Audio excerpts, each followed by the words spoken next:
mesa técnica de evaluación del proyecto de ley 4712-2022, presentado por el congresista segundo Quiroz Barbosa. Ante todo, darle las gracias por su participación. Un saludo cordial a la congresista Marta Moyano, presidenta de la Comisión de Constitución y Reglamento. La finalidad de esta mesa técnica es poder analizar desde su sector y tener las perspectivas desde sus sectores el impacto normativo que tendría de aprobarse el proyecto de ley, el cual tiene un fin que tengo entendido es fortalecer el principio de interés superior, ¿no? En ese sentido, para tener un desarrollo de la mesa técnica, iniciaremos con la exposición de la doctora Carla Pecero Silva, referente al análisis técnico propiamente del proyecto de ley, porque es el despacho del congresista Tacurio. No, perdón, disculpe.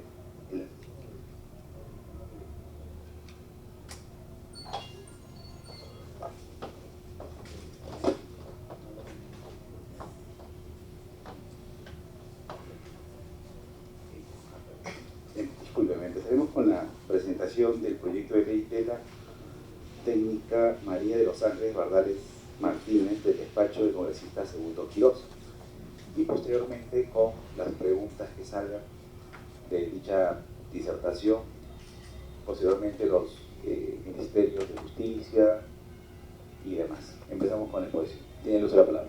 ¿Qué tal? Buenos días con todos los presentes. Un saludo de parte del congresista Quiroz Barbosa. Un saludo igual al ministerio acá presente, al defensor del pueblo, y agradecer también la invitación a la comisión para tratar esta mesa de trabajo sobre este proyecto tan importante, ¿no? El proyecto de ley 4712 de autoría del congresista Quiroz, denominado Ley que modifica la ley número 28970 para agregar restricciones a deudores alimentarios morosos.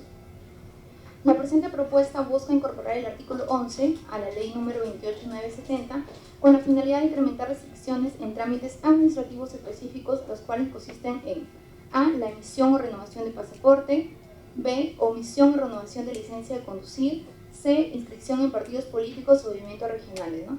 Estas limitaciones se aplicarían para aquellas personas que se encuentren en el registro de deudores alimentarios morosos con la finalidad de persuadirlas a ser responsables en el cuidado de sus hijos o hijas, ¿no? Desde que se estableció el registro de deudores alimentarios morosos, el REDAM, que fue implementado ya el 27 de enero del 2007, es decir, ya tiene más de 17 años, ¿no? Hemos visto que sigue presentando y afectando a los casos, en este caso en el desarrollo de miles de niños en el Perú, ¿no?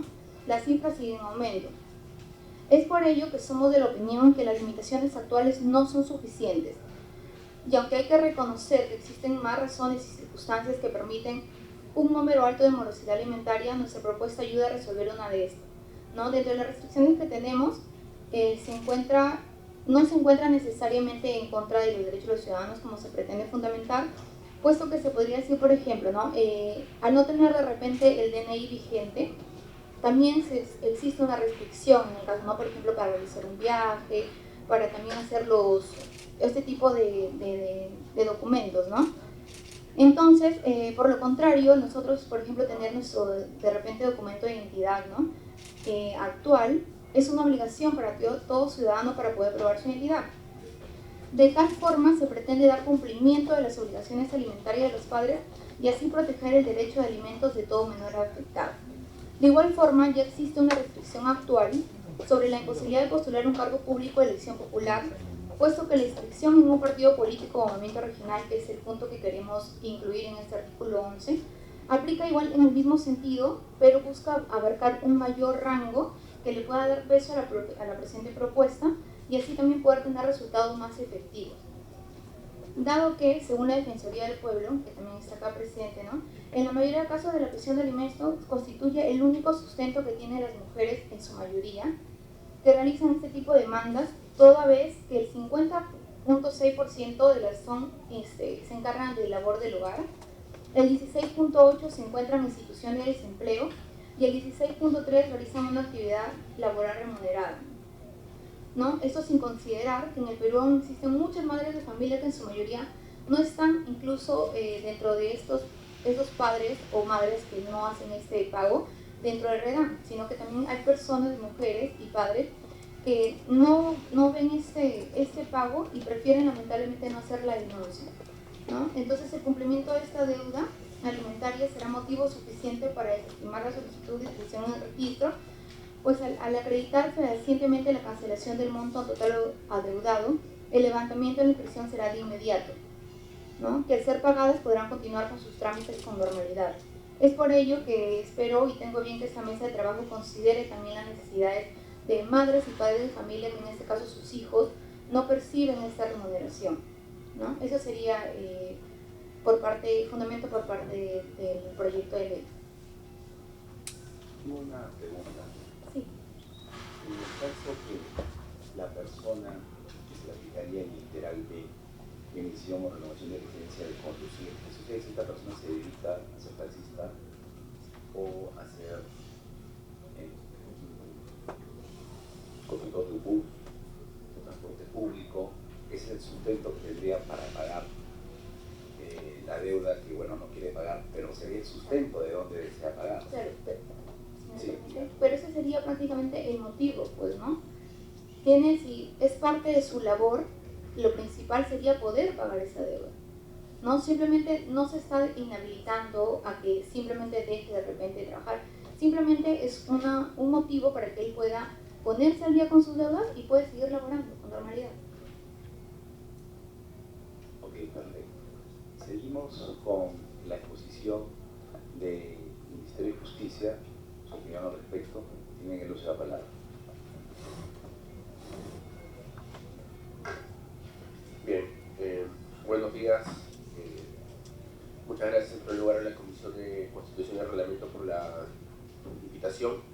También buenos días con los presentes. De parte del Ministerio de Justicia y Derechos Humanos, si bien es cierto, a nosotros ya formalmente nos ha llegado el pedido de opinión, ¿no? Lo estamos evaluando. Sí, preliminarmente hay algunos puntos que consideramos importante invocar, ¿no?, de cara a este proyecto de ley. Lo primero que nosotros podemos advertir es que el proyecto de ley, si bien es cierto, persigue una finalidad constitucionalmente legítima, que también es motivo de preocupación por parte del Ministerio, hemos encontrado que al tratarse de un proyecto normativo que limite el ejercicio de ciertos derechos fundamentales, estamos hablando de la perspectiva del deudor, derechos como el de la libertad de tránsito, para el caso de la emisión o renovación del pasaporte, o el derecho a la participación política, para el caso de la inscripción en un partido político o movimiento regional. Consideramos que es necesario ponderar desde el punto de vista constitucional la restricción de estos derechos fundamentales en salvaguarda del otro bien jurídico constitucionalmente importante, del otro lado, que es el interés superior del niño, que sería en este caso, ¿no? Y esta ponderación la vemos nosotros necesaria en la medida de que se tratan de restricciones de derechos fundamentales que en casos particulares pudiera dar lugar a generar el efecto no deseado por la norma, que sería que el deudor no pueda dar cumplimiento precisamente con su obligación, ¿no? Interrupción, le llaman la unidad del pueblo. Pues luego yo respondo.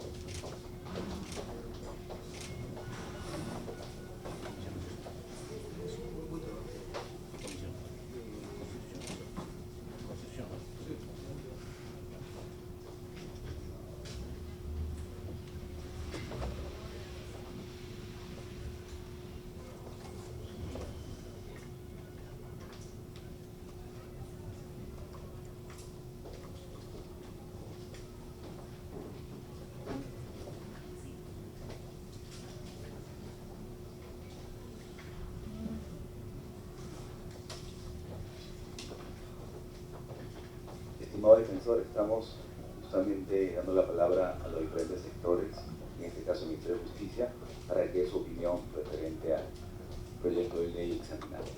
Continuamos con la mesa. Tiene el uso de la palabra, señor Elardo. Muchas gracias.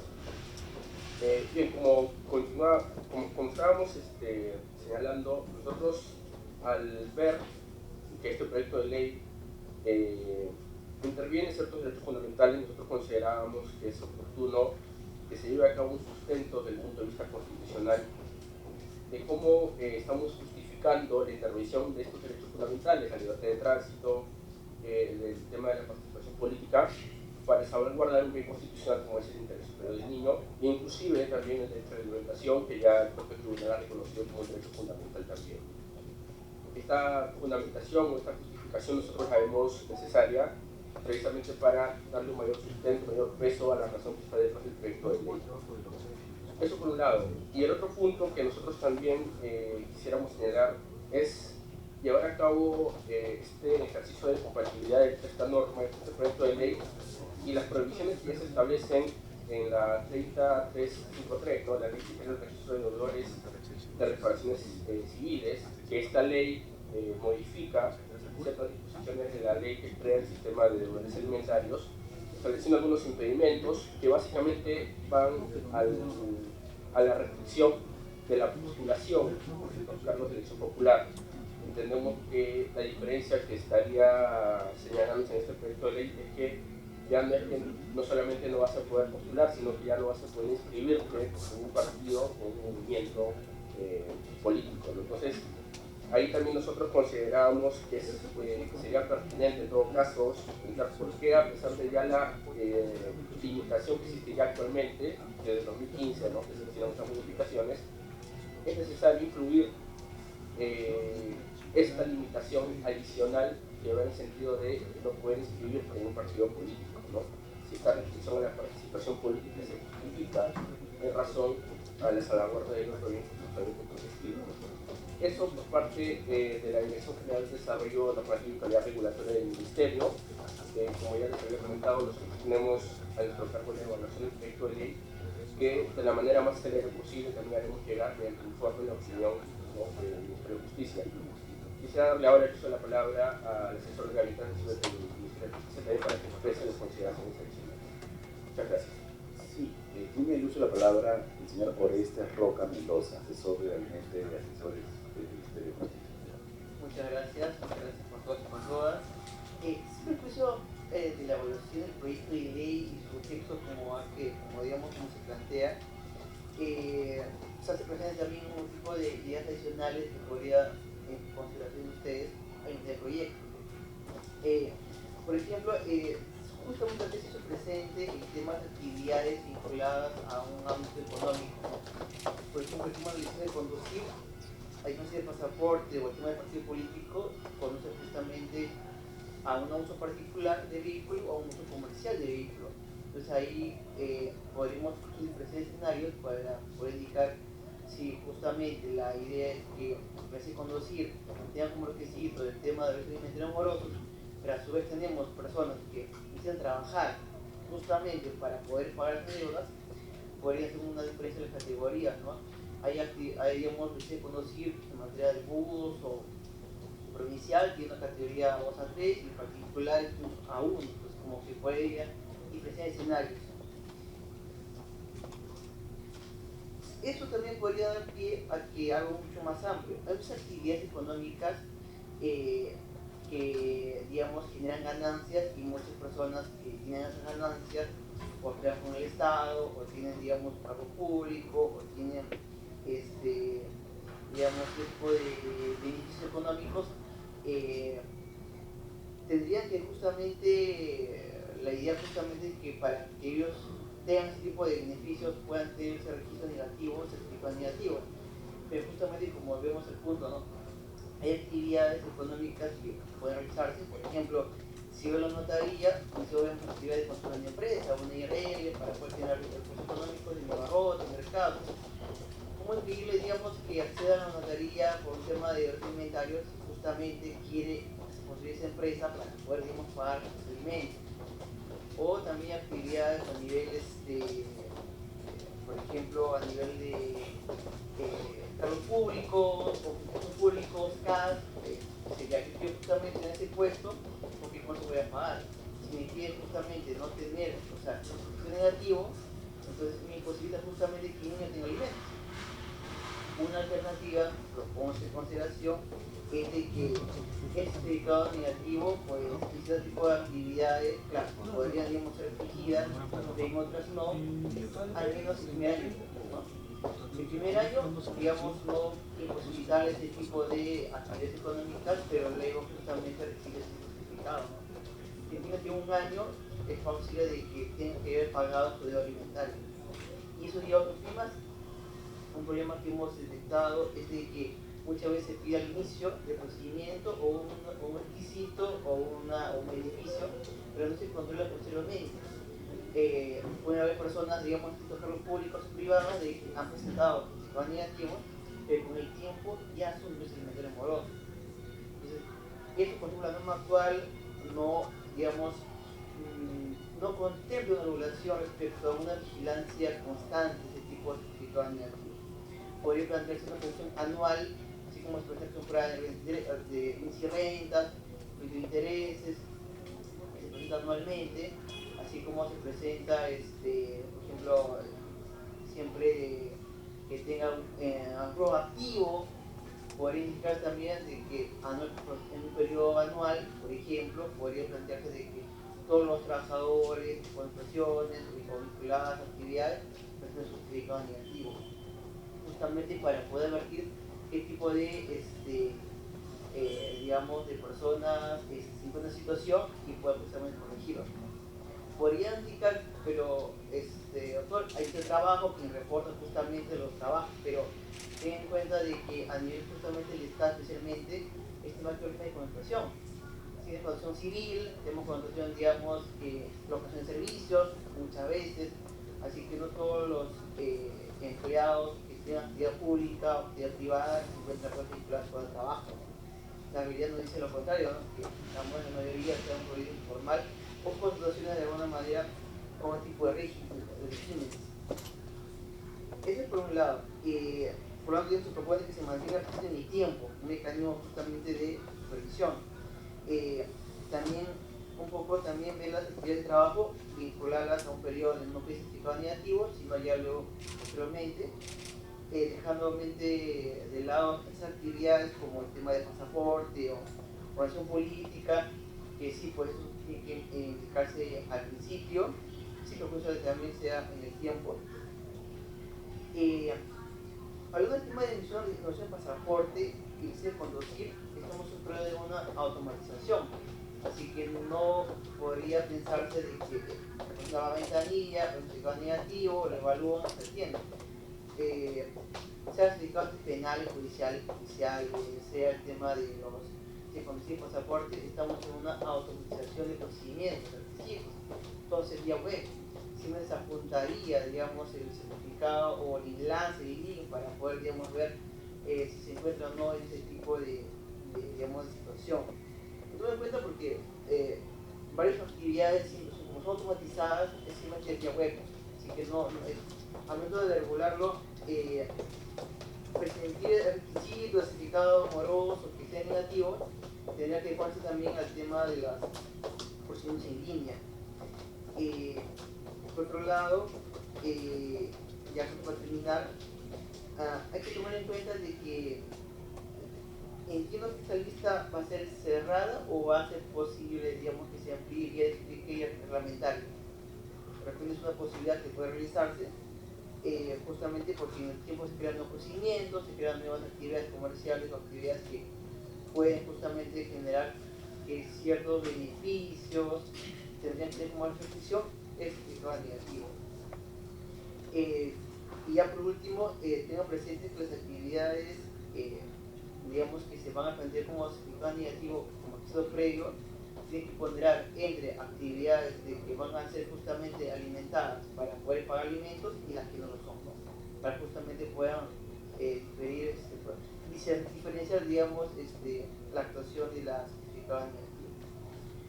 Es todo mi parte, incluso que luego posteriormente sigue la opinión del sector respecto al texto normativo propuesto, ¿no? Muchas gracias. Muchas gracias, doctor.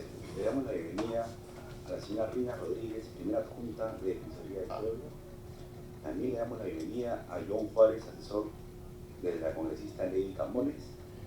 y Enrique Morales, asesor del congresista Jorge Martí Corena.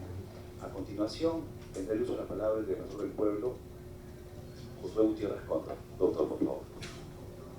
Muchas gracias a la Comisión de Constitución por poner un tema en debate que sin duda es muy importante y que la Defensoría ha venido haciendo un seguimiento constante, ha hecho las propuestas, y quiero saludar a cada uno de los funcionarios aquí presentes, tanto el Ministerio de Justicia como el Ministerio de la Mujer y Poblaciones Vulnerables y los señores asesores que están aquí presentes. Creo que es sumamente importante una mirada holística respecto a esta problemática. Quiero partir más allá del pronunciamiento que ya hicimos. Todavía hay una opinión que hemos alcanzado en la comisión y está muy clara nuestra opinión. Pero antes yo quisiera introducir una mirada que necesitamos compartir. Nosotros visitamos constantemente los penales, por lo tanto estamos muy involucrados con los internos. Y quiero compartir con ustedes un sentimiento encontrado, que es que cuando uno va al penal, lo primero que dice es que los internos tienen acceso a la alimentación, desayuno, almuerzo, cena, y también, si no a una habitación, entre comillas, una celda que les permite pernoctar, dormir. Entonces, cuando conversamos con ellos, le preguntamos sobre las atenciones de su alimentación. Y de pronto se les pregunta si han desayunado y dicen que sí, si han almorzado, dicen que sí, y probablemente estén esperando ya su cena, ¿no? Y cuando uno les dice, ¿y cuántos de ustedes saben que sus hijos han desayunado o han almorzado? Y el mundo al revés. Ninguno puede responder con categoría si en verdad sus hijos tienen la alimentación deseada o requerida para el desarrollo. Un interno promedio le significa al país 1.000 soles por mes, ¿no? ¿Y cuánto es lo que él tenía que pagar por la pensión? Probablemente 500 soles, 700 soles, que es el promedio de las sentencias que se dictan como parte del pago, cuando las personas además acreditan un proceso que no tienen pues una remuneración a la cual se podría aplicar sus descuentos de manera directa por mandato judicial, sino son generalmente trabajadores de construcción civil o personas que trabajan en otras actividades eventuales o independientes, ¿no?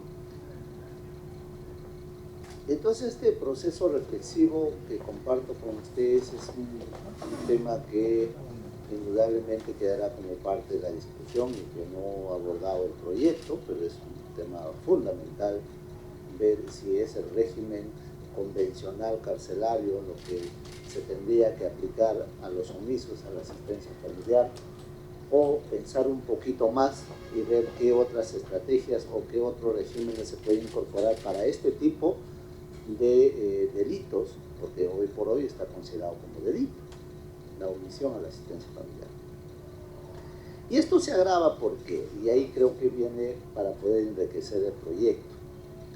Pues nosotros hemos trabajado este tema y los datos que les voy a referir tienen cierta consistencia con la realidad, tienen consistencia con la realidad. El 55% de personas requisitoriadas por la omisión a la asistencia familiar desconocía del proceso seguido en su contra,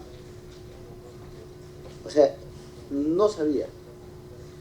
El 53.1% de los demandados fue declarado en rebeldía por no haberse apersonado al proceso, por lo que es indispensable considerar medidas complementarias para notificar adecuadamente a los demandados y poner en conocimiento de estos procesos. Entonces, por ahí el tema del emplazamiento y de la rigidez de este tipo de procesos es muy importante. Ahora, nosotros planteamos, ¿no?, la modificación del artículo 5.1 de la ley 28970, que es materia de análisis el día de hoy, sobre los procedimientos de inscripción en el REDAM, para que se incluya la obligación de los centros conciliatorios públicos y privados de remitir semestralmente al registro la lista de personas obligadas a acuerdos conciliatorios sobre pensión de alimentos. Es decir, siempre es más ventajoso o siempre es muy importante trabajar las fases previas antes de la sentencia en sí, porque esta, como repito, ya tiene problemas que lo estoy señalando. O sea, resulta que la pensión es mucho más barata que lo que significa para el Estado tener a un interno en un penal. O sea, eso ya podría decirlo como un asunto categórico. ¿Ok? Entonces, nosotros tenemos una opinión, o mejor dicho, sugerencias para que la propuesta pueda ser mejorada. Por ejemplo, sobre los impedimentos administrativos, como la emisión o renovación de pasaportes. Entonces, la movilidad, el transporte urbano o el transporte internacional, pues estás hablando de pasaporte. El pasaporte solo se utiliza para salir del país, ¿no?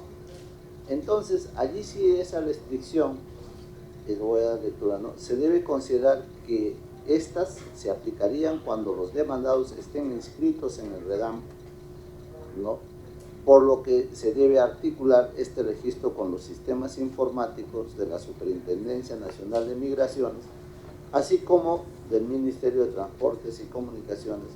Para ello deberá modificarse el artículo 7º de la ley e incluir a estas entidades públicas en el deber de colaboración entre las instituciones del Estado.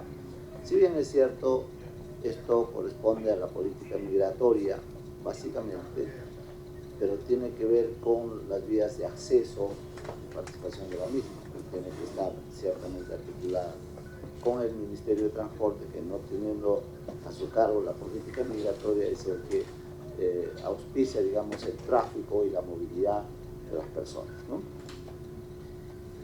En el caso de las licencias de conducir, si la persona tiene como único o como principal fuente de ingreso económico un vehículo con la cual pueda hacer o pueda alquilarse un vehículo y su única herramienta es su licencia de conducir para poder trabajar, se supone que lo que estamos acá analizando, el tipo penal que engloba, es que no se está asistiendo alimentariamente al menor. Entonces, si no se está asistiendo al menor alimentariamente, ¿con qué se va? Si la herramienta, quizá la principal herramienta, porque siempre va a tener brazos, piernas, capacidad de razonamiento, habilidades que pueden desarrollarse en otra materia, pero si su principal actividad es alquilarse un vehículo para hacer taxi, y de pronto esa única herramienta principal la quitas, entonces le estás poniendo en condiciones de riesgo, no a la persona propiamente, en este caso al responsable de la manutención, sino al afectado directo, que es el menor, que necesita de esa pensión. Entonces esto un poco que condice, está colisionando con el objetivo principal, o sea, porque no es solamente ir a hacer restricciones de esa característica, ¿no? Entonces, nosotros, como Defensoría, hemos hecho un planteamiento. En el caso de las licencias de conducir, según el último estudio de la Defensoría Pueblo, un 14% de los entrevistados tenía como ocupación el transporte, por lo que esta medida incidiría en que los demandados cumplan con esta obligación. Y finalmente, sobre el último punto, sobre la restricción de inscripción en partidos políticos o movimientos regionales, se debe considerar que existen normas que impiden la participación política de quienes estén registrados en el REDAM, de acuerdo a la cuarta disposición complementaria de la Ley 30.353, que modifica la Ley Orgánica de Elecciones aprobadas el 29 de octubre del 2015. Además, de acuerdo a la modificación constitucional que incorpora el artículo 34A, se señala que están impedidos de postular a cargos de elección popular las personas sobre quienes recaiga una sentencia condenatoria emitida en primera instancia en calidad de autoras o cómplices por la comisión de los delitos dolosos. En ese sentido, las personas que tienen sentencias por omisión a la asistencia familiar no podrían integrar listas de candidaturas que sean inscritos por partidos políticos o movimientos regionales. Son tres puntos en la fórmula legal que versan sobre el proyecto de ley 4712, ¿no?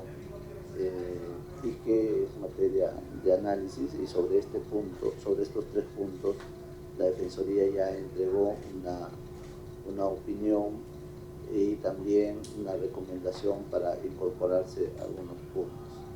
Sobre el derecho, digamos, civil que tiene una persona y que está involucrado en asuntos electorales, si bien no se le restringe la capacidad de poder sufragar, votar, participar activamente en las decisiones, digamos, políticas, sí está restringido ya su derecho a participar en listas de carácter electoral, y por lo tanto eso es una sanción que se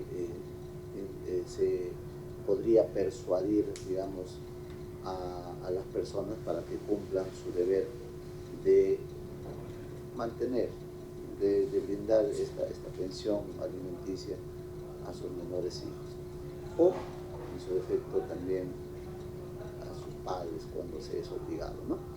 Entonces, la afectación mayor en todo este tema siempre es a nuestros niños, sobre las cuales, creo yo, en cumplimiento al artículo 4 de lo que dice nuestra Constitución, son población vulnerable, pero son mucho más o altamente vulnerables cuando no tienen un padre que esté a su lado, una madre que esté a su lado, o peor aún, cuando no les asiste alimentariamente.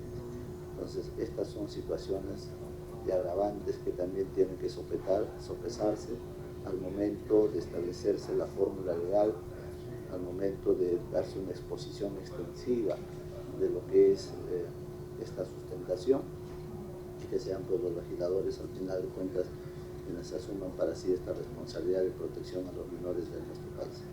Muchas gracias, señora asesora. Muchas gracias, defensor.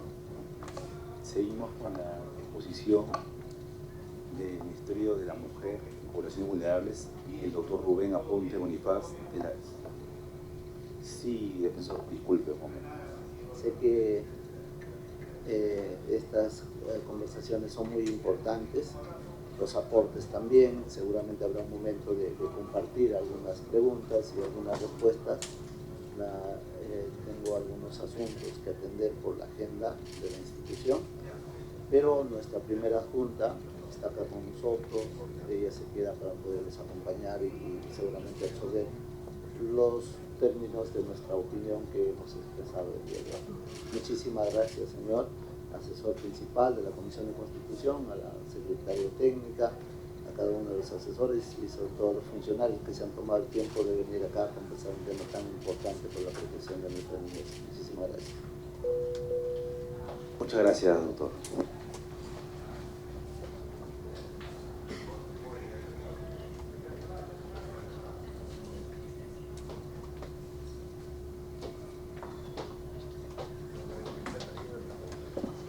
Continuamos con la...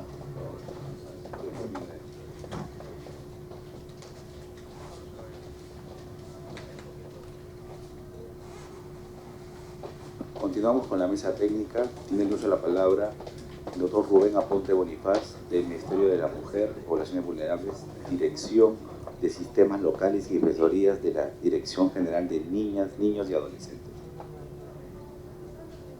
Muchas gracias. Un saludo de parte de nuestro director general, señor Rivera, a todos en la comisión, a agradecidos por poder estar aquí y compartir el debate sobre este proyecto de ley que sí consideramos importante.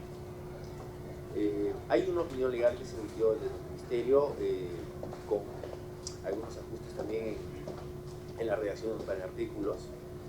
Por ejemplo, desde el artículo 1, cuando se hace mención al objeto de la ley, ¿no?, que habla explícitamente del padre y los hijos, como comprenderá, para el Ministerio de la Mujer es importante que se precise que, bueno, no solo los padres podrían ser sujetos de inscripción, podrían ser también las madres, en todo caso utilizar a manera de idioma inclusivo la referencia a personas, ¿no?, o hijos e hijas, o padres y madres, para evitar de que se pueda interpretar de manera sesgada el proyecto. En general, como sector, nosotros sí nos consideramos importante la opinión técnica que corresponderá al Ministerio de Justicia con respecto a aspectos que también se han comentado en la opinión que se otorgó con respecto al proyecto, en su elaboración, presentación, pero a la luz del interés superior del niño, ¿no?, con respecto a esta posibilidad también otorgan los órganos del Ministerio de Justicia sobre que se puedan generar efectos no deseados en la aplicación de la norma, sí es válido que se analice en ese sentido, pero sí queremos dejar resaltado la ponderación que debe tener el interés superior del niño en este análisis. Porque sabemos nosotros de que cuando hablamos de una inscripción en el REDAM, hablamos de una persona que, por decirlo de una forma, está llevando a los límites, los niveles de tolerancia del sistema, de que él cumpla con una obligación que, dicho sea de paso, está relacionada a derechos fundamentales, derechos humanos de los niños, niñas y adolescentes, y que por el peso del convenio, de la Convención sobre Derechos del Niño, la Constitución, el mismo Código del Niño y Adolescente, hay una exigencia del Estado de su máximo esfuerzo para lograr la protección efectiva de este derecho que, a la luz de la realidad, lamentablemente sigue siendo objeto de mucha atención, de muchos procesos judiciales, porque las personas obligadas no cumplen con este deber.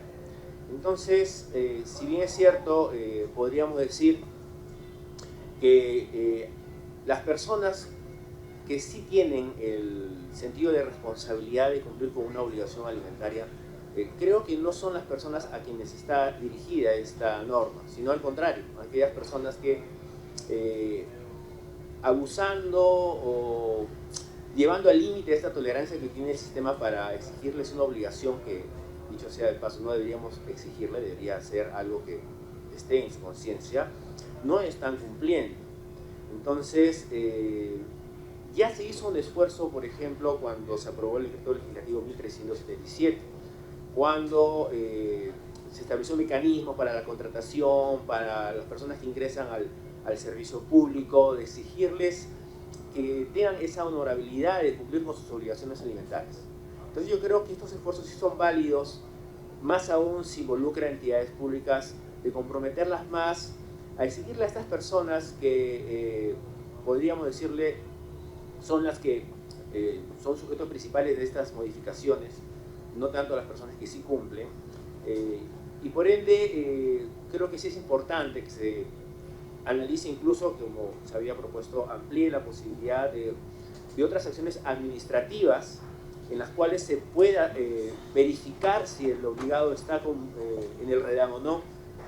Más aún si hoy en día estamos en el tema de la interoperabilidad, una entidad pública puede entrar a un sistema que, dicho sea de paso, está accesible a todos, del Poder Judicial y ver, sin necesidad de exigirle un costo de tramitar un certificado, si está o no en el REDAM. Entonces ahí yo creo un bajo impacto con respecto a algunos efectos, digamos, negativos que pueda haber en la aplicación de esta norma. Creemos por ello de que en la ponderación del análisis legal, que es muy importante, el análisis de constitucionalidad, que es esencial porque todas las personas tenemos este derecho garantizado, se pondere en el sentido indicado el interés superior del niño para viabilizar esta propuesta En el informe jurídico que emitió el sector, básicamente hemos opinado que es viable y se ha hecho dos precisiones concretas, ¿no? Lo que acabo de indicar con respecto al artículo 1 sobre la mención que se debe hacer para evitar una aplicación sesgada, no son solamente los padres que podrían estar en este registro, en general es toda persona. Y una precisión en el artículo 11 modificado sobre inscripción en organizaciones políticas, porque en la fórmula legal que teníamos se decía partido político movimiento regional. Entonces poníamos ahí la acotación que lo correcto a decir sería organizaciones políticas. Gracias. Muchas gracias por su participación, doctor Rubén Aponte. A continuación invitamos a los despachos si que quieren hacer alguna pregunta. Sí, tiene el uso de la palabra la doctora Carla Pecero Silva, asesora del despacho de congresista Germán Tacura. Tiene el uso de la palabra. ¿Qué tal? Buenos días con todos los presentes. Muchas gracias por la invitación a entrar a debatir este tema tan interesante y tan importante para nosotros. El tema de los niños siempre va a ser un tema de interés en general, ¿no? A ver, particularmente o a nivel de despacho nos encontramos a favor de la presente iniciativa legislativa y quiero hacer una precisión, ¿no? He escuchado la posición del defensor del pueblo respecto al articulado de la presente iniciativa legislativa y yo tengo una posición, ¿no? A ver, están objetando el derecho, por decir, el tema de la emisión de una licencia de conducir. Manifiestan que si una persona digamos, el principal sustento es desenvolverse como transportista, como taxista, o no, que necesite esa licencia de conducir para poder solventar sus gastos. A ver, para comenzar, cuando una persona está inscrita en el REDAN es porque ha pasado o ha tenido un proceso judicial y está omitido 3 meses de incumplimiento de pago. Entonces la acreedora, en este caso la madre, o digamos a ampliar, el acreedor, ¿no? Puede ser padre o madre que está a cargo del niño, no ha obtenido, digamos, la pensión alimenticia por 3 meses consecutivos o intercalados, ha acudido al REDAN para poder inscribir al deudor moroso.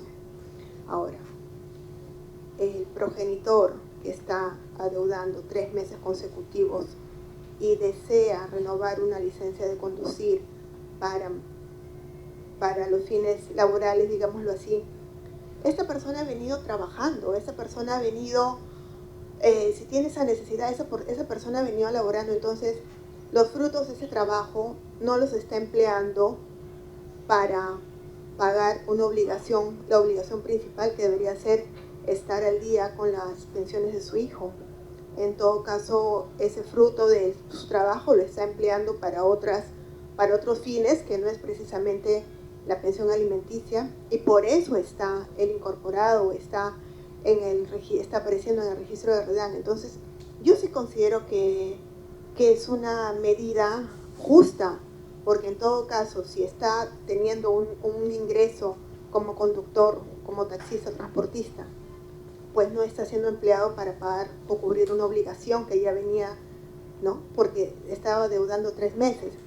Y acá dice bien claro el reglamento que tienes que tener 3 meses, adeudar 3 meses. Entonces, no ha podido él o no ha tenido la intención de pago en su oportunidad.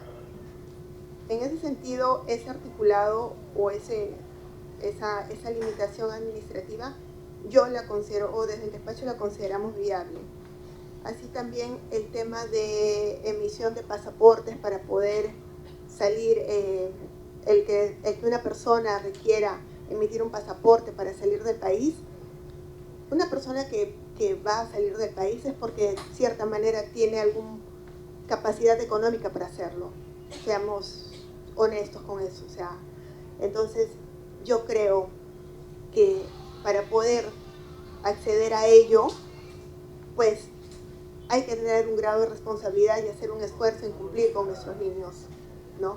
Entonces, revisando un poco la legislación comparada, sin ir más lejos, Chile tiene entre sus requisitos o entre sus impedimentos o entre las sanciones a los deudores morosos esas restricciones, sí las tiene incorporadas, por ejemplo, Chile, Argentina también. Entonces, yo creo que si bien es cierto las personas que están inscritas en el REDAN es porque no han tenido la voluntad o la intención de pago para con sus menores hijos, yo creo que estas limitaciones administrativas como el tema del pasaporte o el tema de la licencia de conducir, yo creo que sí les puede, aunque no lo hagan de manera voluntaria, sí obligadamente pueden cumplir con esos niños que están, que no tienen, digamos, el apoyo de sus progenitores para poder subsistir, ¿no? Esa sería mi participación. Muchas gracias. Muchas gracias, doctora Carla Pecero. Solo para que pueda. Sí, doctora Rina Rodríguez. Muchas gracias, buenos días con todos y todas. Solamente para hacer una precisión, efectivamente dentro de nuestro proyecto, dentro de la opinión al proyecto de ley, se consideró como sugerencias para mejorar la propuesta que en relación a los impedimentos para la emisión de renovación de pasaporte y de licencia de conducir, porque se entiende que esto está aplicado justamente a aquellos deudores que adeudan por más de tres cuotas sucesivas de pensión, por eso es que pasan el REDAN, se debe articular con los sistemas informáticos de la Superintendencia Nacional de Migraciones, así como del Ministerio de Transportes, por lo que se sugiere la modificación del artículo 7 de la ley e incluir a estas entidades públicas específicamente dentro del deber de colaboración para poder llevar a cabo este cumplimiento. Y respecto a la licencia de conducir, creo que el defensor mencionó que efectivamente en nuestro informe de apuntía 1-2018 de la Comisión de Delitos Constitucionales se hizo un estudio sobre el proceso de alimentos en el Perú, sobre sus avances, dificultades y retos. Y ahí lo que se puede establecer es que efectivamente el 14% de los demandados por alimentos ocupaban el cargo de transportistas, muchos de ellos dedicados no solamente al tema de taxistas, sino también de unidades vehiculares de transporte público masivo. Y efectivamente que esta medida, esta restricción de este 14%, considerando que es un medio de vida y de ingreso, sí podría, esta medida incidiría en que ese cumplimiento se dé. Si bien es cierto, esto también, como lo mencionó el defensor, preocupa porque en realidad es su ingreso directo, pero más allá de ello, como bien se dice, se afecta en el caso de los niños, y por tal razón ellos estarían obligados a cumplir. Solamente para precisar que en ambos casos, tanto para los pasaportes como para las licencias, sí la Defensoría en el proyecto sustentado de que se encuentra de acuerdo con esa decisión. Muchas gracias, doctora Rina Rodríguez. Tiene su palabra el doctor John Juárez. Muchas gracias. Buenos días a todos. Como se ha manifestado, creo que es un tema muy importante el que estamos abordando hoy. Por diversas razones, ¿no? La principal creo yo por el hecho de evitar de que las personas quienes son acreedores de una pensión pues tengan ese derecho al día, digámoslo así, y por tanto nadie podría oponerse a establecer medios para que se pueda cumplir con esta obligación. No obstante, considero de que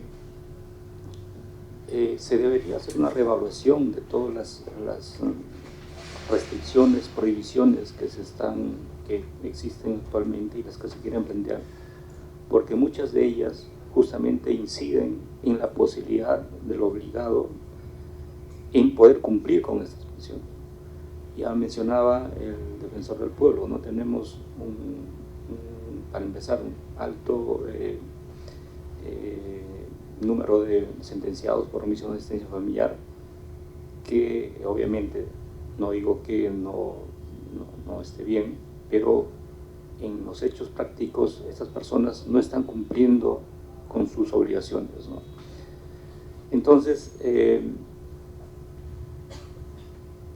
creo yo de que las restricciones, como decía antes, primero evaluar las restricciones existentes de tal forma que estas no incidan en la posibilidad que tiene el demandado, el procesado, el sentenciado de poder cumplir con la obligación, y incidir fundamentalmente en aquellas que podrían ser no sé si llamarlo suntuarias o de otro tipo, que son obligaciones que no inciden en esa capacidad, ¿no?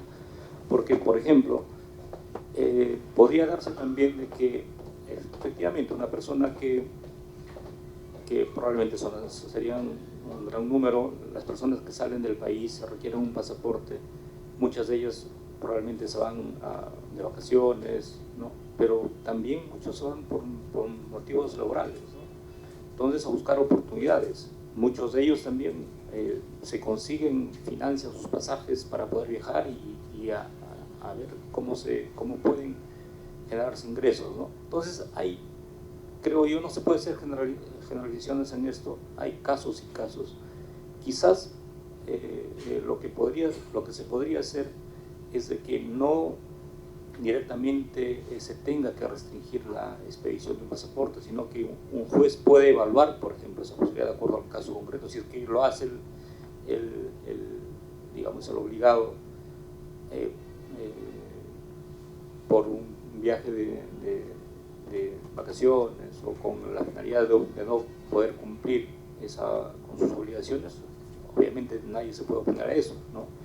El juez quizás podría hacer una evaluación previa antes de poder, ¿no? O sea, que esté dentro de las facultades del juez poder evaluar ese tema.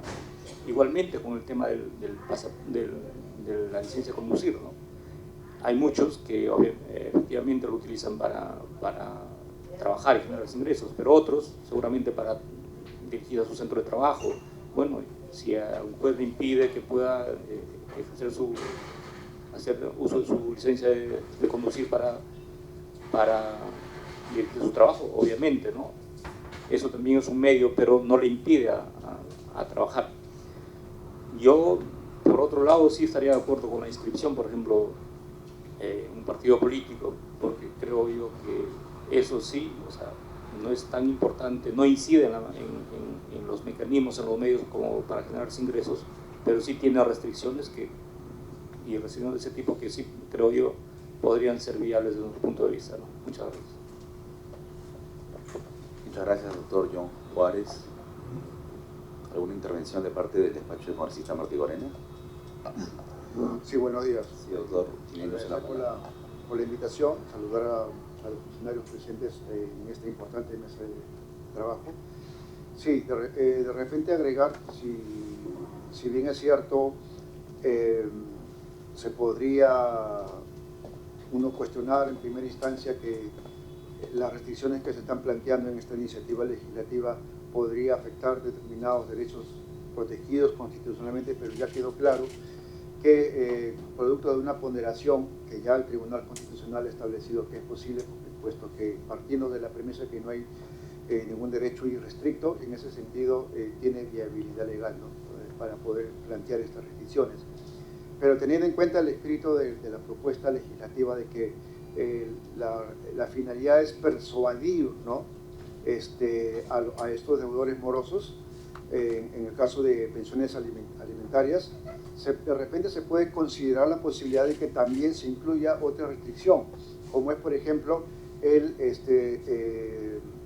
ya sea que registros públicos o registros de propiedad vincular bloquea a las personas que que figuren en el REDAM, ¿no? Puesto que es muy común que aquellas personas que ya se ven ante la posibilidad de que sean sometidas a una demanda, empiezan a disponer de su patrimonio, ¿no?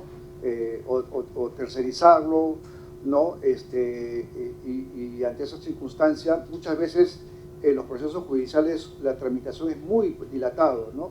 Y demora meses y hasta años para que puedan obtener de repente la posibilidad de afectar el patrimonio del procesado. En ese sentido, de repente la sola inscripción o de figurar en el REDAM, ya que se pueda bloquear o prohibir o restringir la posibilidad de que este deudor pueda disponer ya sea de bienes inmuebles o vehículos, ¿no?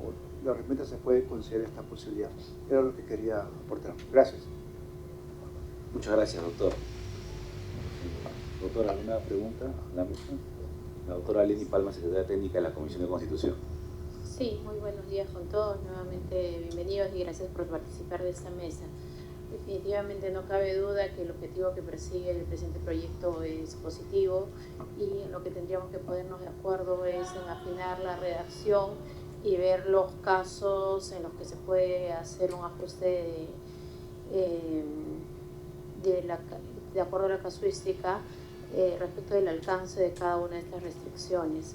Pero para ello quisiera saber, no sé si esa información lo tenga el Ministerio de la Mujer o MINJUS, ¿cuál ha sido el grado de efectividad de que a los deudores morosos se encuentren en un registro y que puedan tener ciertos impedimentos para actos civiles, comerciales o personales, ¿no? Por ejemplo, viéndose la persona, el obligado a dar los alimentos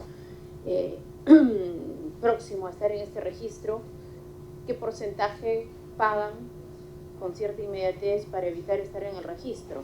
Eso nos puede dar luces también de que muchas veces es simplemente una resistencia a pagar los alimentos más que un impedimento económico para ello.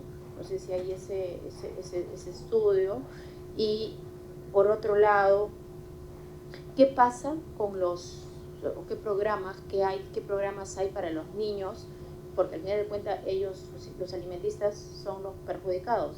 Esté o no esté el papá en el REDAM, pero que no paga alimentos, ¿sí? Algún programa, qué medidas de protección o qué acciones adicionales adopta en particular el Ministerio de la Mujer. Y al MINJUS había comentado que había o se estaba haciendo o está en proyecto algunos programas para dar empleo, ¿no? O promover el empleo o asignación de actividad laboral a los padres que de repente sí tienen la necesidad y la voluntad de trabajar para cumplir con eso, pero si por un lado la ley también les impide ingresar a una actividad laboral, ¿cómo voy a pagar? Sí, me dan la obligación de pagar, pero por otro lado me impiden el poder trabajar. Entonces ahí como que también podría entrar un poco de contradicción o la dificultad para de repente algunos padres que tengan la voluntad se ven impedidos de cubrir estos alimentos. Sí, gracias. Perdón. Sí, gracias. Bueno, tal vez no sea posible saber cuántos no están en REDAM por haber pagado, y saber si la disuasión fue por su propia conciencia o porque fue demandado o porque no podía acceder a una plaza de trabajo por ello, ¿no? Pero sí podemos decir, al menos en la experiencia que vemos en el Ministerio, que hoy en día todos los procesos de contratación de personal, por ejemplo, piden una declaración de no ser deudor alimentario. Sabemos incluso que para el tema de proveedores también hay una declaración que se les pide en algunos casos. También nosotros, dentro de los perfiles, por ejemplo, de los servicios de Defensoría de la Niña, Niño y Adolescente, se señala que no puede ser deudor alimentario. Y en algunas supervisiones se ha observado algunos gobiernos locales por tener algún integrante de estos servicios con problemas de demandas de alimentos o REDAM. También en los cursos que brindamos, que son totalmente gratuitos para los integrantes de Defensoría, además de aprobar el curso, se les pide que no tengan deudas alimentarias. Entonces, esto al final repercute en darle coherencia, en darle honorabilidad al servicio, porque imagínense un servicio de Defensoría de la Niña, Niño y Adolescente donde el responsable sea deudor alimentario. Yo creo que en ese sentido está el beneficio de este esfuerzo que se debe hacer para darle prioridad al asegurar al niño o niña que hay un Estado que se preocupa por su necesidad y hace esfuerzos por que él acceda a este derecho. Y como derecho, en general todas las intervenciones que se hacen desde el Ministerio para enervar, paliar ya el daño causado, porque a la luz de un niño, el quiebre de su familia, de su grupo familiar, y más aún, ¿no?, con la existencia de conflictos derivados de la pensión, que incluso genera escenarios de violencia, que también amerita la intervención de otros servicios, ya sea desde el área de psicología, algunos servicios directos que tenemos, desde INAVIF, o incluso las acciones que desde las DEMUNA se hacen para que estas personas que, debido a las carencias económicas en las que también aporta lamentablemente el no cumplimiento de la obligación de alimentos, yo creo que esos esfuerzos son los que se hacen para darle a este niño, niña y adolescente una mejora en su situación, ¿no? Que, como repito, ya es incalculable el daño desde su perspectiva que sufre por la ausencia del padre y además porque están en un conflicto con la madre, y esto genera daño a su calidad de vida, genera daño a sus oportunidades de desarrollo, genera daño su salud emocional del niño, niña y adolescente, que es algo que tal vez pocas veces lo leemos en los textos de las normas, pero que parte del por qué los alimentos deben ser siempre algo prioritario es porque ese valor es muy importante para el desarrollo de todo ser humano, ¿no? Su salud emocional, su soporte familiar, que ya en su desarrollo tiene consecuencias, digámoslo, incalculables. Y yo creo que por ello el esfuerzo vale, porque estamos de manera transversal en diferentes aspectos, también dando una imagen positiva, ¿no? De un Estado que realmente se preocupa por los derechos de las niñas, niños y adolescentes. Sí, doctora Reina, tiene usa la palabra. Sí, quisiera compartir con ustedes dos datos importantes. En el caso del Poder Judicial, informó que entre los años 2014 y 2016 únicamente se han incorporado un total de 606 deudores alimentarios morosos en relación a las 52.283 sentencias emitidas en el mismo periodo por el delito de omisión a la asistencia familiar, lo que representa solo un 1.5% del total. Al 31 de octubre del 2019 habían registradas 3.728 personas, siendo ese mismo año en el que se alcanzó la mayor cantidad de inscripciones, los 704 adicionales. Desde la implementación de este registro, y esto lo hemos podido advertir nosotros en nuestro informe de adjuntía 032-2019, denominado el delito de omisión a la asistencia familiar en el Perú, se pudo advertir de que en el año 2022 ascendió a 999 personas y vamos a 1.878 en el 2023. ¿Y por qué menciono esto en relación a la cantidad de personas que tenemos? Porque resulta que en este mismo estudio la Defensoría del Pueblo ha advertido que un 40% únicamente de deudores alimentarios contaban con secundaria completa, ¿correcto? 23.3% no concluyó o nunca cursó estudios. Además, un 25% de entrevistados por omisión a la asistencia familiar señaló que su ocupación era construcción civil, servicios, construcción civil 25%, servicios 24% y transporte 14%. Si bien es cierto, las medidas que se han tomado, que se han detallado muy bien, es para evitar que personas que están dentro de la función pública, sean deudores, sean morosos, participen en licitaciones y demás, con una serie de restricciones.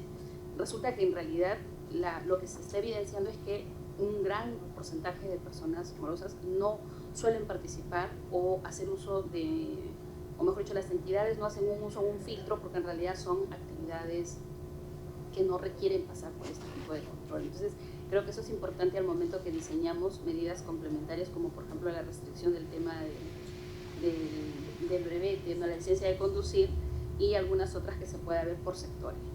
Gracias. Muchas gracias, doctora Reina Rodríguez. Tengo una pregunta para él. Ok, sí, doctor Orestes, tiene la palabra. Sí, justamente tomando en cuenta ello, para poder saber, digamos, si es que el efecto conlleva una pronta o demora en el pago, el sistema administrativo de Poder Judicial pues advierte, digamos, que en fecha tal se emitió registro y cuál es justamente el tiempo de respuesta del obligado al momento de pagarlo. Entonces, esos son datos, digamos, que el Poder Judicial puede tener. Y sobre el segundo punto, sí, efectivamente, hay que ver, digamos, que hay actividades que generan, digamos, es como el primer sustento que tiene una persona.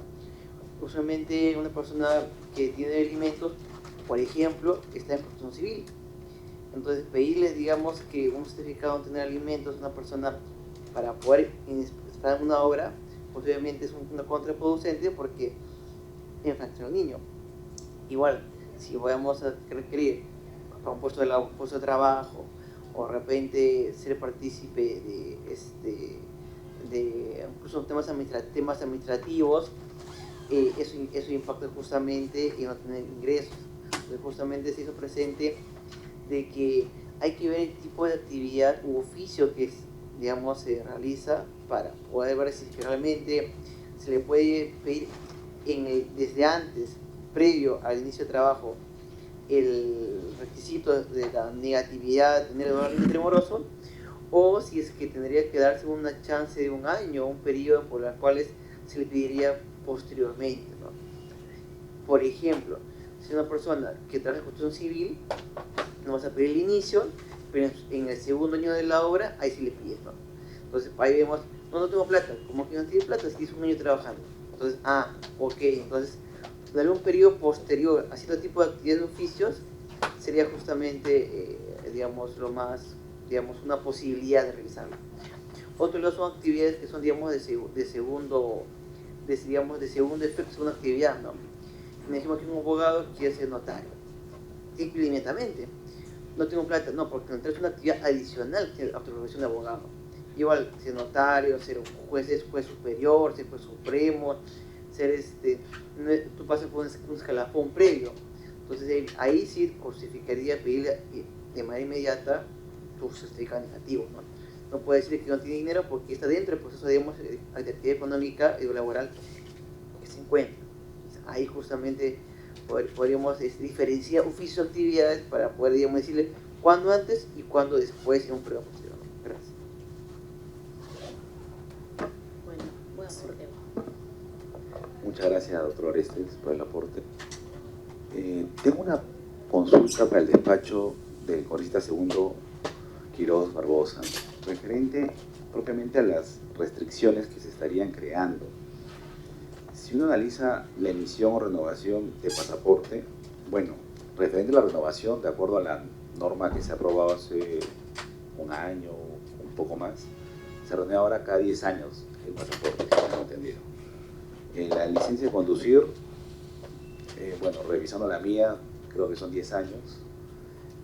Y claro, esto, si lo analizamos en la vida de un niño, supongamos que el padre tiene pues 5 o 6 años para que se le venzan estos documentos, quizás en el momento no tener un efecto que quisiéramos sea positivo para el niño, ¿no?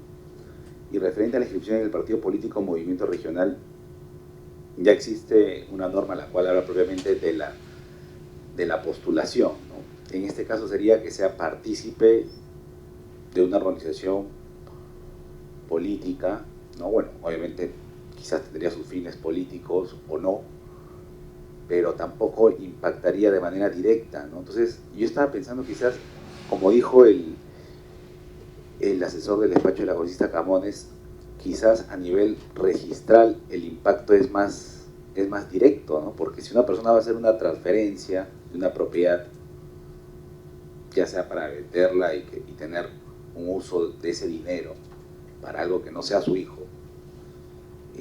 él no tiene restricción en este momento, ¿no? Está en el REDAM, debe 3 meses consecutivos intermitentes, vende el carro y tiene acceso a ese dinero y no paga lo que debe, ¿no? Ya cuando está con la posibilidad de ir a la cárcel, recién ahí hace la reflexión, está en la cárcel, pero tenemos estos informes que nos dicen que hay bastantes personas con tema de alimentos en la prisión, pero ya hicieron en las transacciones que en su momento pudieron realizar y destinar una parte de este dinero al niño, ¿no? Entonces, claro, las restricciones están interesantes, pero también, justo con la participación del doctor John Juárez, me dio una pequeña reflexión al tema de registros públicos, ¿no? Si me diera la respuesta, por favor, al respecto. Gracias. Sí, respecto a lo que indica, ¿no? Sobre el tema del pasaporte y la licencia, que son 10 años, pero son restricciones que tienen mayor cantidad de personas que hacen ese tipo de trámites, ¿no? A los que actualmente, por ejemplo, están incluidos ahora para el tema del REDAM. Y incluyendo, ¿no? Sobre el tema sobre las candidaturas, que es una restricción actual, ¿no? Por ejemplo, tenemos en las elecciones de 2021 que hubieron 24 candidatos a la presidencia y otros 24 a la vicepresidencia. Se presentaron 476 listas, ¿no? Según el diario oficial peruano, siendo que en promedio hay 4 candidatos por lista. Hablamos de un 3.000 de personas, que es un número ínfimo en comparación, ¿no?, a la población peruana total, ¿no? Aproximadamente un partido político podría tener incluso 200.000 miembros. Entonces, lo que buscamos en ese punto es ampliar el rango. Actualmente ya existe, y lamentablemente para el peruano también existe la viveza, ¿no?, hablando coloquialmente, ¿no? Ya existen restricciones, personas o padres o madres que de repente perciben un sueldo a través de una boleta y toman la decisión para no pasar de repente la pensión de alimentos que correspondería. Buscan lamentablemente esos trabajos que no tienen este tipo de formalidad, ¿no? Entonces es también otro punto, como lo que sucede ahora, pero ya aplicaríamos más restricciones para poder abarcar más casos, ¿verdad? ¿No? Y respecto a lo que dice, lamentablemente, si es que esas personas continúan, ya existen otro tipo de procesos, ¿no?, que ya serían como un delito, que también se puede aplicar, ¿no? Obviamente lo que buscamos acá es que los padres o madres tengan esas restricciones para que puedan hacer esos pagos con mayor inmediatez, ¿no? Esa sería la fundamentación, ¿no? Muchas gracias, doctora Lina. Sí, yendo al texto de la propuesta normativa del proyecto de ley, la asesora del doctor Quiroz, ¿por qué la redacción, cuando se modifica el 11.1, dice las personas que se encuentran inscritas en el REDAM, referidos al artículo 1, no podrán, y hace referencia solo al verbo concluir? Porque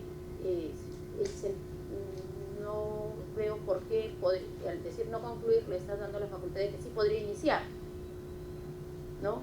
Y ¿para qué inicias si luego no concluyes? En todo caso, creo que podría ampliarse, y pues ahí consultar también a los funcionarios de las entidades, sea iniciar o concluir, o simplemente no podrían realizar los trámites en general, ¿no? O tiene algún objetivo en particular, solo referirnos a la conclusión. No, podría ser también como usted indica, ¿no?, desde el inicio. El tema es que obviamente exista esa restricción para estos trámites, que no se puedan hacer, ¿no?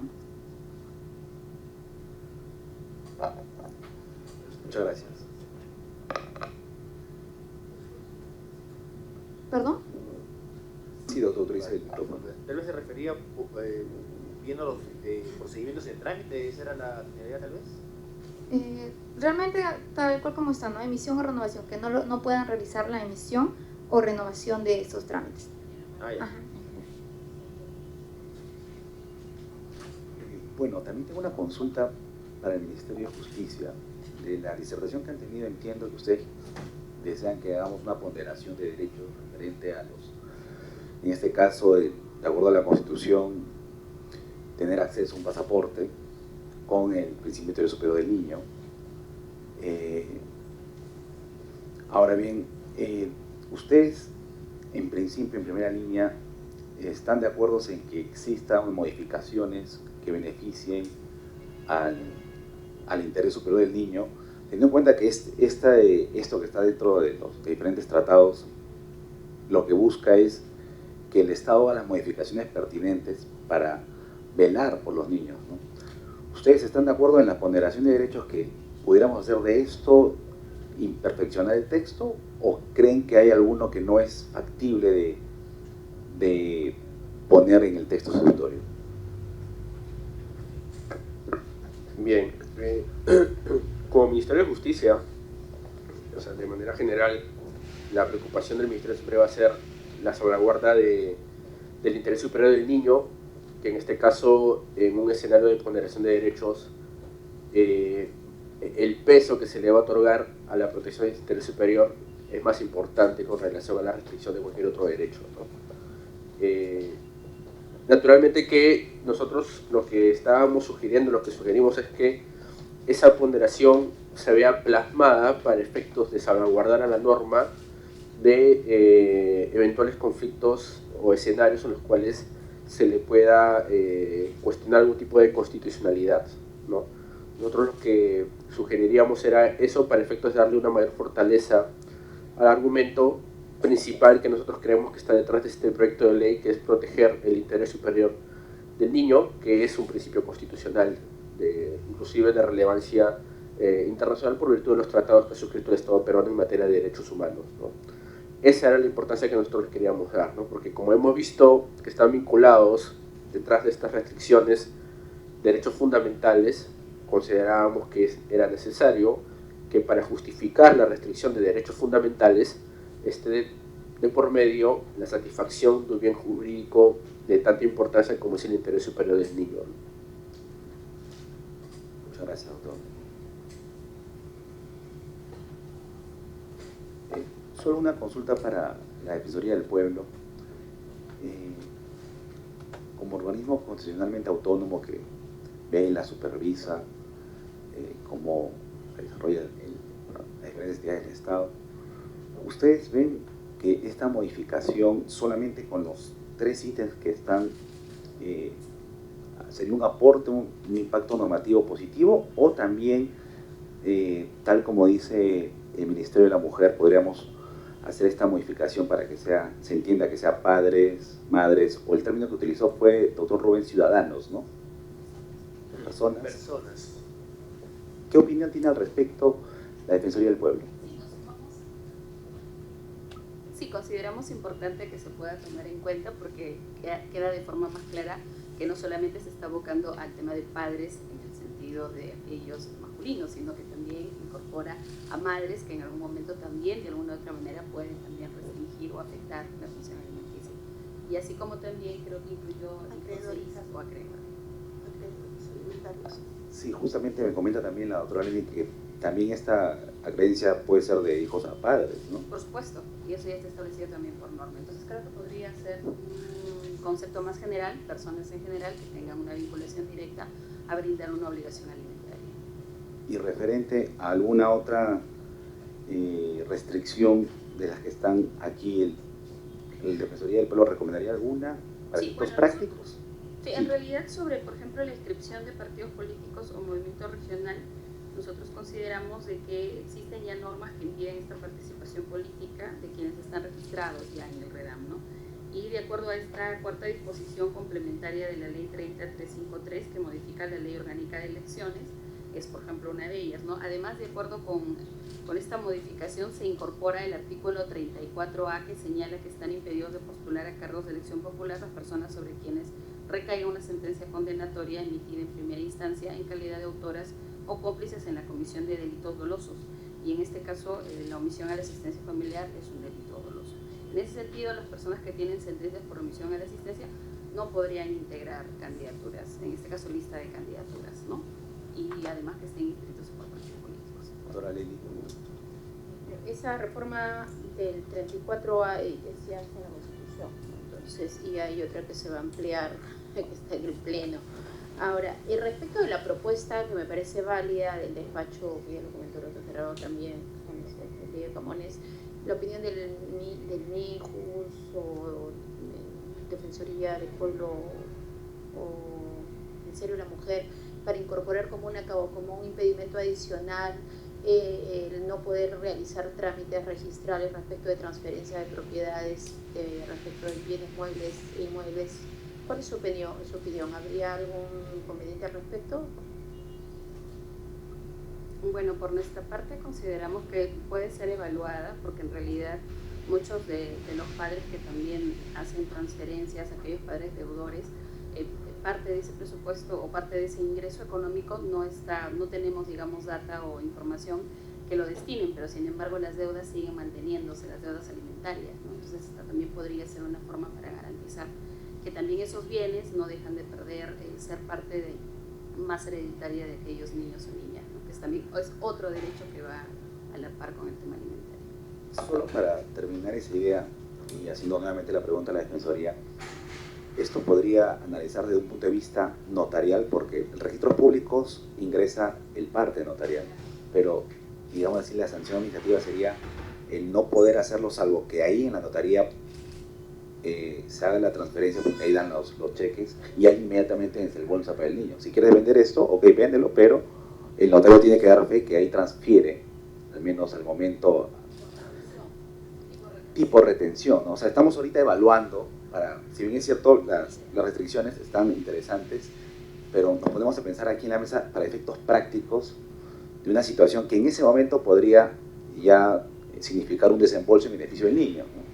¿Qué opinión tendría al respecto?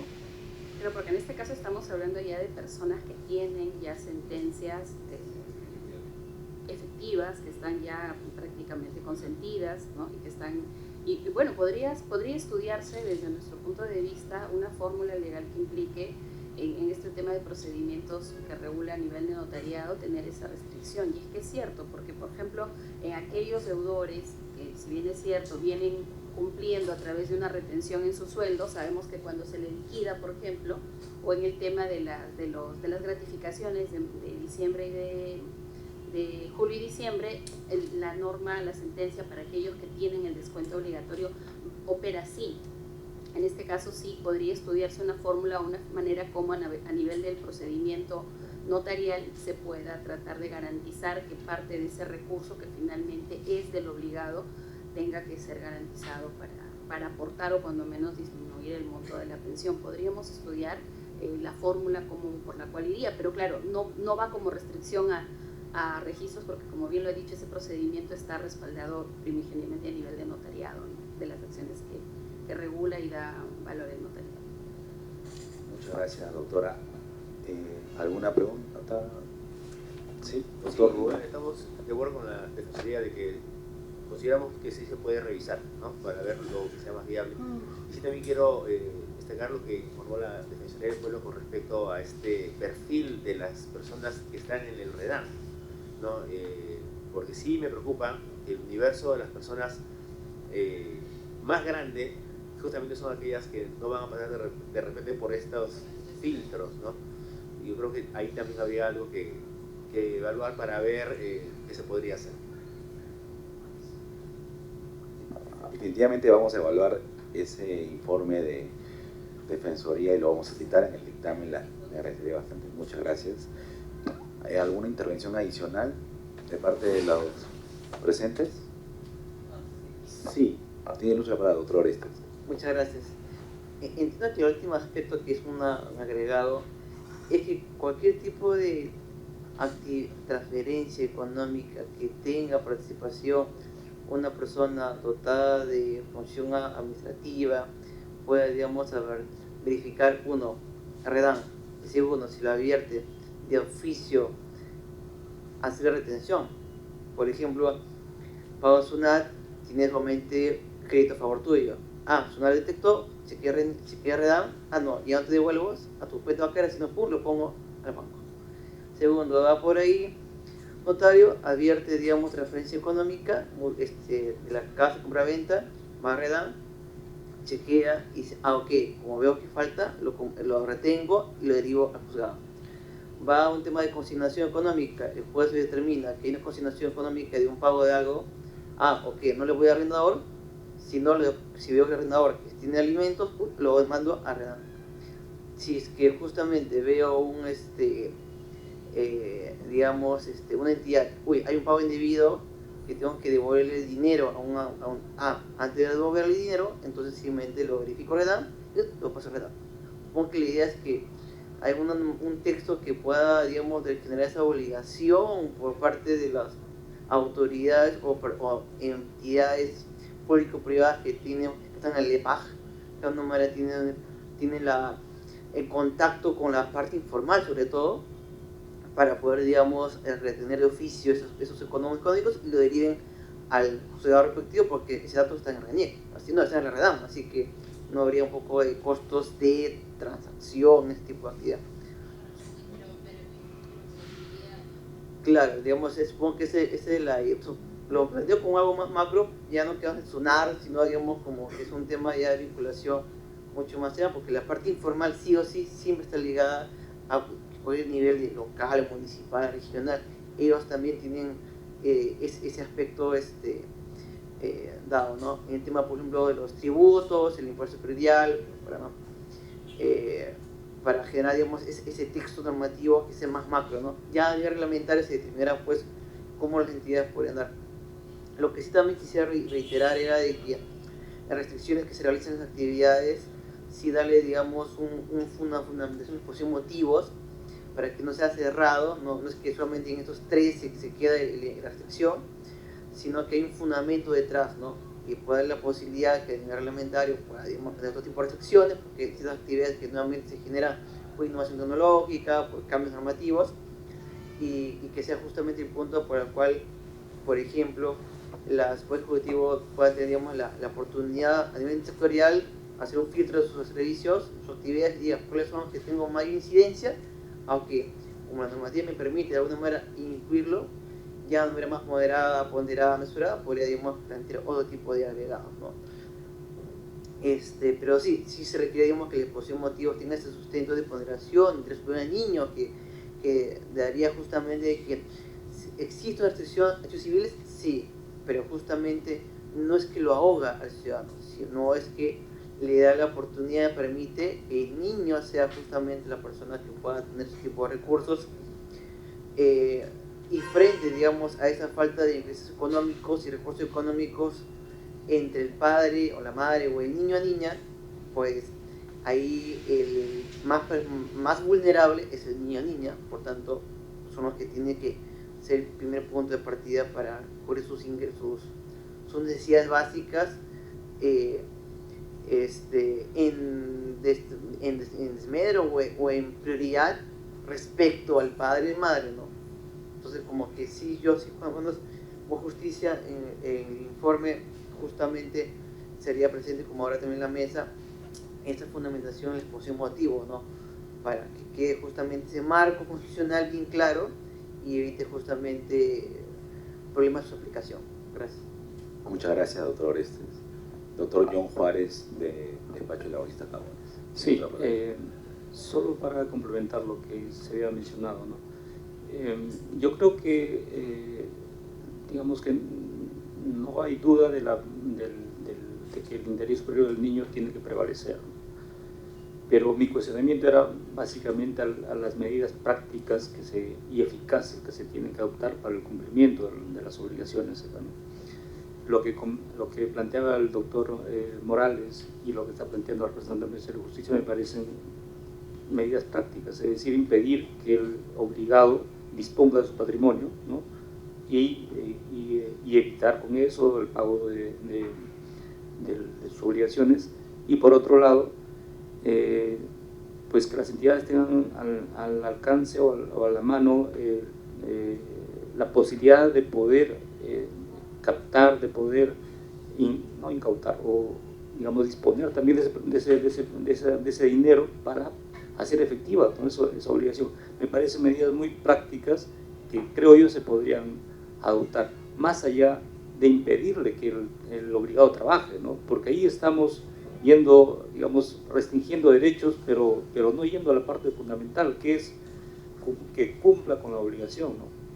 Entonces, por ejemplo, impedir que contrate con el Estado, impedir que eso es al contrario, o sea, estamos empujando a la persona que es formal a la informalidad y que no cumpla, ¿no? Entonces, creo que se debería hacer un balance de lo que es realmente esencial ahí para que finalmente el niño el alimentista satisfaga sus derechos.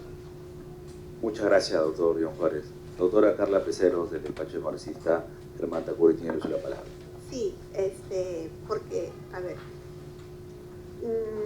ya estas restricciones que estaríamos aplicando ya no está yendo para el universo de trabajadores formales o los que quieren insertarse a la masa laboral formal. Nosotros tenemos que ver y sabemos que los padres omisos mayormente están, y como ya dicen las estadísticas, están en la parte informal, tienen trabajos informales, o muchos de ellos también trabajan en el sector privado y de cierta manera manipulan el tema de la información verídica de lo que son sus remuneraciones, no las transparentan. Entonces vamos cerrando las puertas a que tengan la no intención de pago. Entonces este tema, por ejemplo, como el tema del pasaporte, como el tema del SUNAT, los registros públicos para el tema de transferencias de bienes muebles e inmuebles, y también el tema de las licencias de conducir, pues van cerrando o van poniendo trabas para la intencionalidad de no cumplimiento de las pensiones. Yo considero que sí es un aporte valioso el que ha hecho el asesor Young con el tema de los registros públicos, ¿no? Porque acá ya no estamos apuntando a personas que van a trabajar entidades, eso ya está por un lado y ellos se ponen, ¿no? A derecho, como se dice. Vamos nosotros cerrando las puertas por el tema de la parte privada, que ahí no teníamos acceso, pero ahora ya poniendo estas trabas, entonces como que vamos abarcando más. Gracias. Muchas gracias, doctora Carmen. ¿Alguien más tiene una presentación? Sí, doctora María. Bueno, por último agradecer, ¿no?, que esta mesa de trabajo ha permitido incluir esas ideas, poder tener diferentes puntos de opinión y no reiterar, ¿no?, que debe primar el derecho fundamental del niño, que es lo que tenemos que buscar con todas estas medidas que vamos a optar en este presente dictamen que se va a formular. Gracias. Muchas gracias. Si nadie más desea intervenir, le damos por concluido la mesa técnica, agradeciendo a todos por su presencia. Muchas gracias. Se levanta la sesión.